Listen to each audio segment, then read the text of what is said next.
All right. Hi, everyone. The QR code up there is for the Zenodo publication in case anyone needs the slides right now, but you should be fine. There aren't many links in there. My name's Jonathan. I'm trained in the humanities, as my talk may show. I've started at the Academy of Sciences a bit over 1.5 years ago. What I'm talking about does not have its own funding. It's all produced within the realm of academies projects, which is projects that have long-term funding, and they need websites, they need pipelines to produce data. But all of this is what I'm doing. So there's not a lot of React in there and native apps and so on and so forth. We're trying to reduce this to whatever is necessary and doable, manageable for us. All right, I'm going to talk about multimodal editions. Editions is meant here in a broader sense. For those of you who don't know, yep, this one should be it. For those of you who don't know, this often includes information about objects, about letters, maybe possibly essays. We also have a dictionary in there, in the mix, that for us works very much the same way as our editions work. Information about people, about locations, events, music, and a lot of immaterial cultural heritage that we usually want to include in editions, but often can't. And all of this data needs to be created, it needs to be managed, it needs to be published.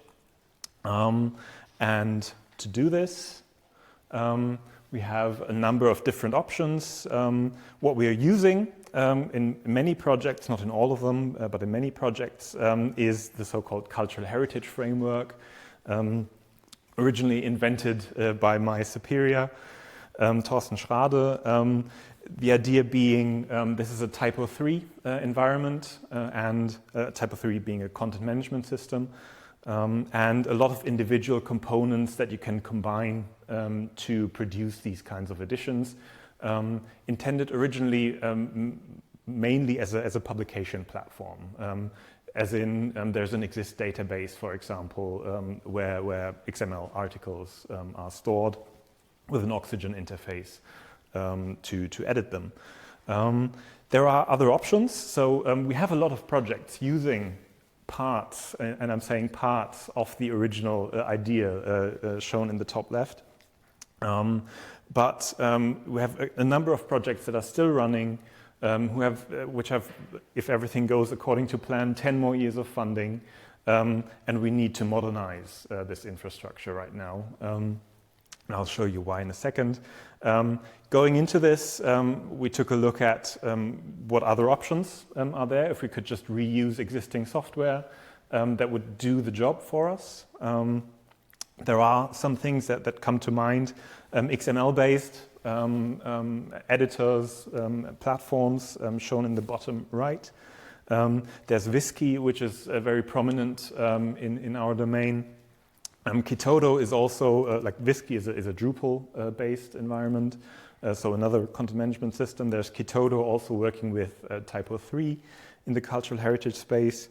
And if you go in the direction of lexicography, there's stuff like Lexonomy that might work for individual projects at least.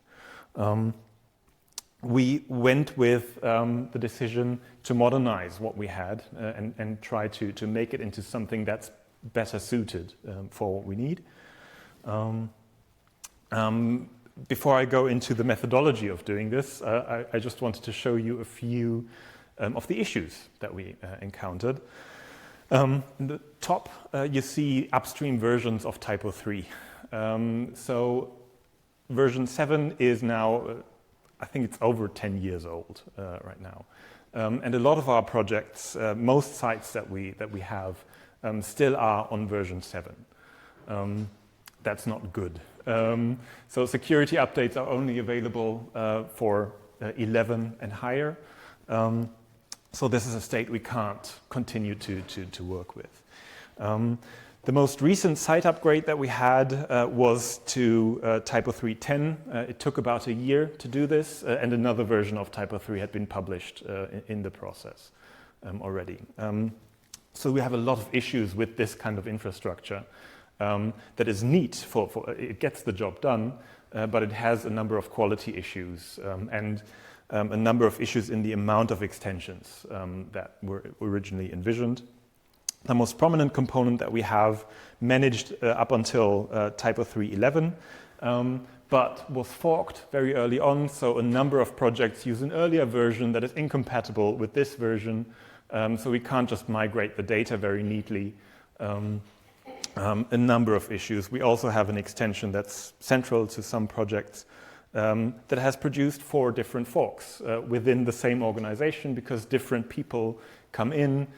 They don't necessarily understand all the code base and need results quickly. So they fork an existing project and then it just lives there. And they leave the academy because we have a number of student assistants working with us. And that's difficult. So personnel questions are difficult. The result is overwhelmed staff, things break.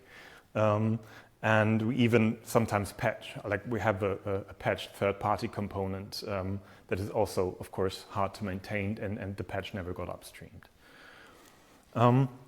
So what we're trying to do, or what I'm trying to do, is find a methodology that avoids at least some of these issues for these large systems that we have based on Typo 3.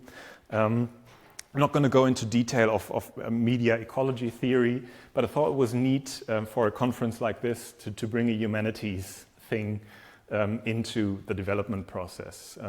And it worked quite well for us. So media ecology tries to find out, I didn't, there we go, sorry. Media ecology tries to find out what roles media force us to play, how media structure what we are seeing or thinking, and why media make us feel and act as we do. Ecology is the scientific study on organisms and their interactions with the environment. In this context, an ecological approach focuses on the distributions, abundances, and relations between organic and non-organic beings in an ecosystem. So what we're doing is, or what I'm doing is, I took this idea and tried to apply it to the software stack that we have and that we're trying to modernize. Seeing it as a form of organism that has to live in a number of different environments and has to survive in a number of different environments. On the left-hand side, here we go. On the left-hand side, you see things that we already do for many of our software projects that we have. That is user stories, mapping a domain, trying to find a ubiquitous language for our data models that we build. Reuse components and have bounded context that is having one tool for the job and then possibly another for another job if it's in a different context. What the perspective added to this is to also think about what desires do different kinds of communities have when they use a tool that we produce. To look at what generic data models are there and what formats are there that we need to be compatible with. For example, for the lexicography thing, we use the mlex. It's in the process of standardization, and we are just taking some parts of it and adding a module for whatever else we need to that standard. For the ubiquitous language we use we ask ourselves, are there existing ontologies that we can just reuse? Or are components just removable for us? That's also important. And do we have a data flow that is as resilient as possible?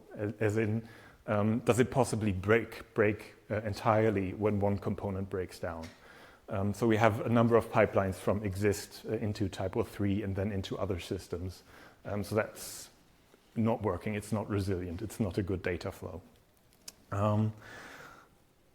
And what we came up with for this project is actually this analysis. You don't need to read the fine print, but we identified ecosystems that this being, the software we're producing, has to live in.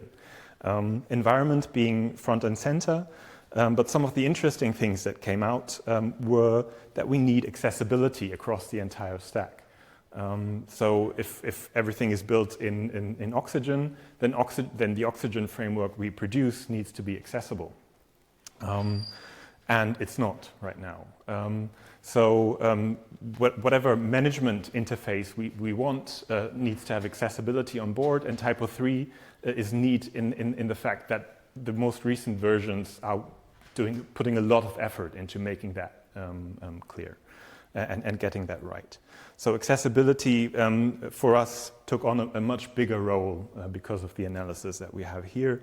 Also reducing the number of components and building something that has one major system, if possible, and that can be set up somewhere else, as in it's easy to move to a different infrastructure in case something breaks down.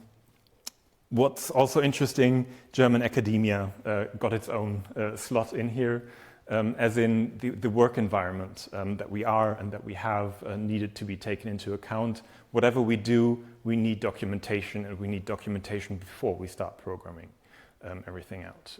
Because it's very likely that someone gets moved to a different project, that someone decides they're not going to do a PhD, and they won't be able to continue to work after 6 years in the German academic system.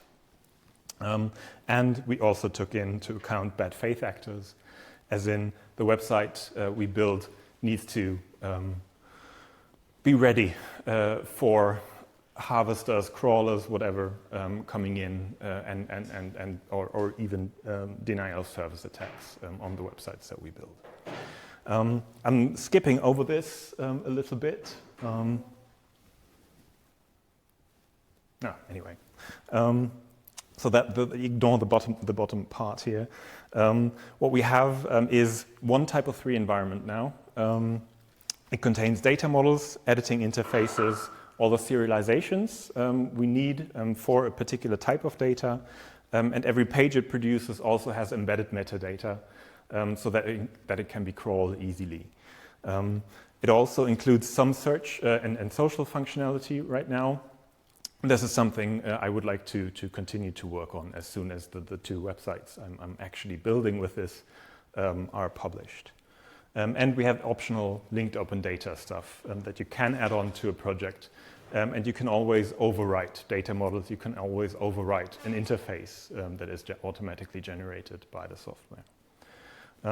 So we have a number of extensions for Typo 3 with a number of data tables.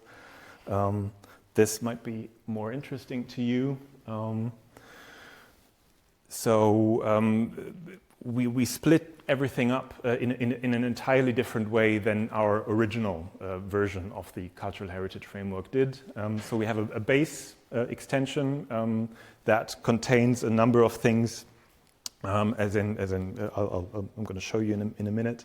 And then for whatever type of data you need, because our projects often grow over time, so you have a dictionary that adds geodata to its repertoire or adds images to its repertoire. So whenever a project grows like this, you just add an extension. That's the idea. And all of them are modeled very similarly and interlinked with each other. And then if you need linked open data, if you need a quality assurance interface within Typo 3, you have extensions that also add that support. Typo 3, one of the neat things here was also multi-language support. We have a number of websites where we need a multilingual output afterwards. Not necessarily of the data, but at least of the interface. Yep. Here's the rough idea of our data models. For each of these, like I showed you different extensions there, each of these has one central resource that keeps all the data together, and then a number of main classes, and two rows here shown here that structure the data. One is a tag type of data to produce, for example, labels and link it to authority files, which is important in our field, and then a set of relations whenever two classes or two objects need to be linked together in a more complex way than just saying you're linked. I won't go into detail about these, just to show you The front end is also done because we had that focus on accessibility. We needed a front end that is also accessible. And that meant writing it ourselves because we couldn't find a framework that just had accessible front-end components that we could just reuse for our task. And this is my last slide. Last item on the list, we built, or I'm rebuilding this system based on an analysis of digital ecosystems and actual ecosystems. And what I found as a neat thing was that it also emphasizes to my superiors that we need accessibility to play a bigger role than it did before. And right now we're having a great experience with at least being able to extend any project with other types of data and possibly more extensions to come. That's it. Thanks. Thank you.